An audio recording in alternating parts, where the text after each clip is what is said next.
नमस्कार. आज पंढरपूरमध्ये छत्रपती शिवरायांच्या जयंतीनिमित्त तनपुरे महाराजांच्या मठामध्ये शिवकालीन शस्त्रांचं प्रदर्शन भरवलं होतं. ते रुक्मिणी प्रतिष्ठानच्या वतीने भरवण्यात आलं होतं. त्याचे अध्यक्ष पवार साहेब आहेत आपल्यासोबत आणि आपण सर्व काही इथलं प्रदर्शनाचं सर्व काही इतिहास आपण जाणून घेऊ आणि इथं कोणत्या कोणत्या गोष्टी शिवकालीन आहेत त्याची माहिती संपूर्ण बघूया. तर आपल्याला इथले मार्गदर्शक आपल्याला संपूर्ण इथल्या शस्त्रांची माहिती सांगतील. नमस्कार, मी राहुल मुरलीधर खाचाणे. वेद इतिहासाचा शिवकालीन शस्त्र प्रदर्शनामध्ये सर्वांचे स्वागत. आज सर्वप्रथम 19 फेब्रुवारी शिवजयंतीनिमित्त सर्वांना शुभेच्छा. आपल्यासमोर शस्त्र प्रदर्शनामध्ये सर्वात पहिले ज्या तलवारी दिसतात त्याला खड्ग, संस्कृतमध्ये खांडा असं म्हणतात. भारतातली सर्वात प्राचीन जी तलवार आहे ती ही खांडा तलवार आहे. देवी देवतांच्या हातामध्ये, जुन्या मंदिरांमध्ये जी देवी देवतांच्या मूर्त्या आहेत त्यामध्ये तुम्हाला अशा प्रकारच्या तलवारी दिसून येतील.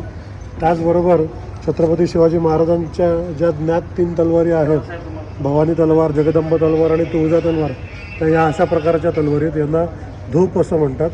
सरळपाती या तलवारी आहेत. मोस्टली घोडेस्वाराच्या ह्या तलवारी आहेत आणि मराठ्यांमध्ये ह्या तलवारीचा वापर जास्त प्रमाणामध्ये होता. तसंच इथे हे जे वक्र तलवार आपल्याला दिसत आहे त्याला शमशेर असं म्हणतात. तलवार आपण मराठीमध्ये म्हणतो आणि फारशीमध्ये याला शमशेर असं म्हणतात. तर वक्रपातं हे जे आहे हे पर्शियन पातं आहे, जे भारतात येऊन फॅमिलियर झालं आणि भारतात त्याचे विविध प्रकारचे मेक तयार झाले. तर समोर दिसणारी जी वक्र तलवार आहे हिला शमशेर असं म्हणतात आणि तलवार असंही म्हणतात. मराठीमध्ये तलवार असं म्हणतात. समोर जी ढाल दिसते तुम्हाला, ढाली युद्धात वापरण्याच्या ढाली या चांबड्याच्या असतात. गेंड्याच्या, रानगाव्याच्या, म्हशीच्या, उंटाच्या कातड्यापासून या ढाली बनवल्या जातात. काही शमशेरी इथे सरळपाती दिसत आहेत, आपलं वक्रपाती दिसत आहेत. विविध प्रकारच्या आपल्या भारतातल्या प्रांतांमधल्या तयार झालेल्या, तसंच विविध प्रकारच्या मुठी, ज्यामध्ये तलवारींच्या ब्लेड्समध्ये फरक आहे. काहींच्या मुठीमध्ये आपल्याला फरक दिसून येईल. या मुठींच्या वेगवेगळे प्रकार आहेत.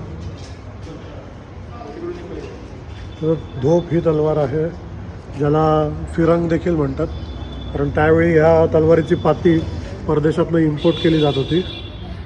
तसंच इथे शिवाजी महाराजांचं एक चित्र आहे जे मुंबईच्या छत्रपती शिवाजी महाराज वस्तू संग्रहालयामध्ये आहे. त्याचं हे प्रिंट आहे, जे शिवाजी महाराज सर्वात जास्त वापरलेले, मराठ्यांनी वापरलेले शस्त्र, त्यामध्ये पट्टा सगळ्यात आवडतं शस्त्र मराठ्यांचं. शिवाजी महाराजांच्या पट्ट्याचं नाव यशवंत होतं. या सगळ्या वक्र तलवारी विविध प्रकारच्या.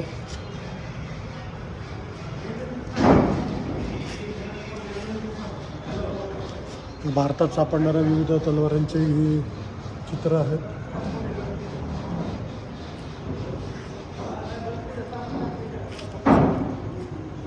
विविध प्रकारचे भाले आपल्याला दिसत आहेत.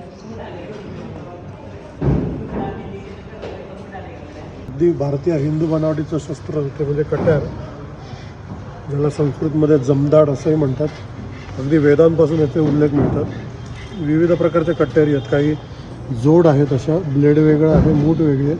काही अखंड एकाच मेटलमधनं बनवलेल्या कट्यारी आहेत.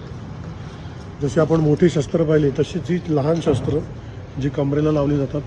त्यामध्ये दक्षिण भारतीय ह्या खंजराली आहेत. तसंच अरेबियन पद्धतीचं जंबिया नावाचं हे शस्त्र आहे. तसंच मुघली पद्धतीचं हे पेशकबज नावाचं हे शस्त्र आहे. तसंच हिंदू पद्धतीचं, साऊथ इंडियन पद्धतीचं चिलानम नावाचं शस्त्र. हे सगळ्या डॅगर व्हरायटीज आहेत. तसंच हे माडू नावाचं अगदी भारतीय हे शस्त्र आहे. काळविटाच्या शिंगांपासून तयार होतं. त्याच्या टोकाला असे बाण असतात आणि त्या पुढे अशी एक ढाल असते. तलवारीचा वार झाला की तो ढालीने झेलता येतो आणि या टोकांनी वारही करता येतो. आक्रमण आणि संरक्षण ह्या एकाच हिच्यामध्ये त्याचे हे असते, बनावट असते. नेपाळची ही कुकरी आहे, म्हणजे ही एक प्रकारची तलवारच आहे त्यांची. दुसरी इथे हा सुसन पत्ता म्हणून एक तलवार आहे, जिचं पातं या एस शेपमध्ये आहे. हे सगळी पर्शियन शस्त्र आहेत. हा अफगाणी सुरा आहे. या दोन्ही अफगाणी सुरा आहे. ही कत्ती तलवार आहे. कत्ती म्हणजे कोयता, ज्याला आतून धार आहे.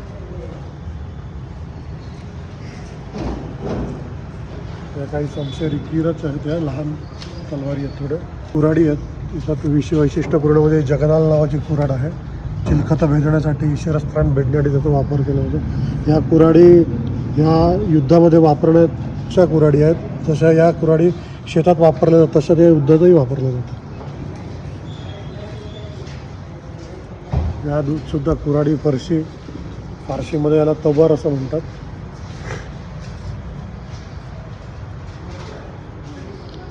हे गुर्ज नावाचं शस्त्र आहे. आपल्या मराठीमध्ये गदा आपण त्याला म्हणतो, फारशीमध्ये गुर्ज म्हणतो. आपल्या शरीरावरील जी जॉईंट्स आहेत किंवा डोकं आहे, चिलखत आहे, ढाली फोडण्यासाठी अशा गुर्जांचा म्हणजे गदेचा वापर केला जातो. तसंच या अंतर्वक्री कुऱ्हाडी आहेत. युद्धामध्ये किंवा धार्मिक कारणामध्ये बळी देण्यासाठी याचा वापर केला जातो. धनुष्यबाण आहेत. धनुष्य हे तीर आणि कामटा, जो बांबूपासून बनवलेला धनुष्य आहे. आणि विविध प्रकारचे बाण आहेत. बाणांच्या टोकांमध्ये तुम्हाला विविधता दिसून येईल. तसंच मराठ्यांनी सर्वात जास्त वापरलेलं गोफण हे शस्त्र.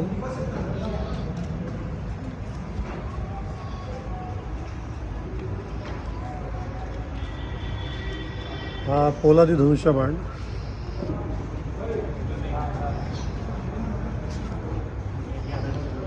विविध प्रकारचे भाले.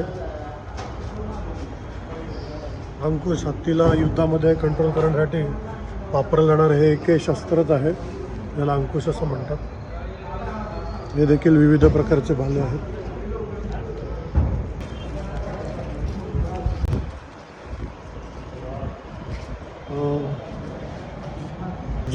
अफजल खान वधाच्या वेळी जी 2 शस्त्र वापरली गेली ती म्हणजे बिचवा आणि वाघनखं. अशा प्रकारची शस्त्र अफजल खान वधाच्या वेळी वापरली गेली.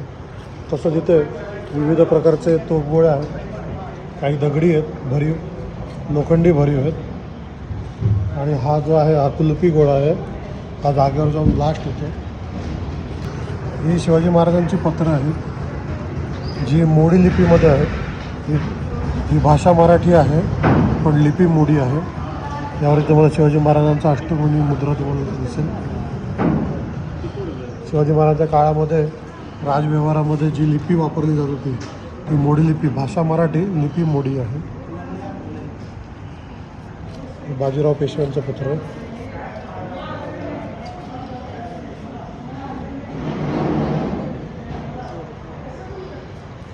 शिवाजी महाराजांची नाणी आहेत. शिवाजी महाराजांचा राज्याभिषेक ज्यावेळी झाला त्यावेळी त्यांनी तांब्याचं जे नाणं टाकलं, त्या एका बाजूला श्रीराजा शिव, दुसऱ्या बाजूला छत्रपती. तसंच सोन्याचं एक नाणं काढलं, ज्याला होन असं म्हणतात, श्रीराजा शिव छत्रपती. तोफेचं मॉडेल आहे फक्त.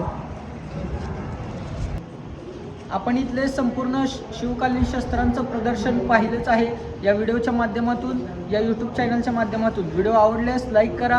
आणि अशी इतिहासकालीन माहिती बऱ्याच ठिकाणी गुप्त आहे, पण आपल्याला ही मिळणे गरजेचं झालं. आपल्या यूट्यूब चॅनलच्या माध्यमातून व रुक्मिणी प्रतिष्ठानच्या माध्यमातून आपल्याला ही यूट्यूब चॅनलवर टाकण्यात आली. ही संपूर्ण माहिती तुम्हाला मिळाली असेल, तुम्ही शेअर करा जास्तीत जास्त लोकांपर्यंत आणि व्हिडिओला लाईक करा. धन्यवाद.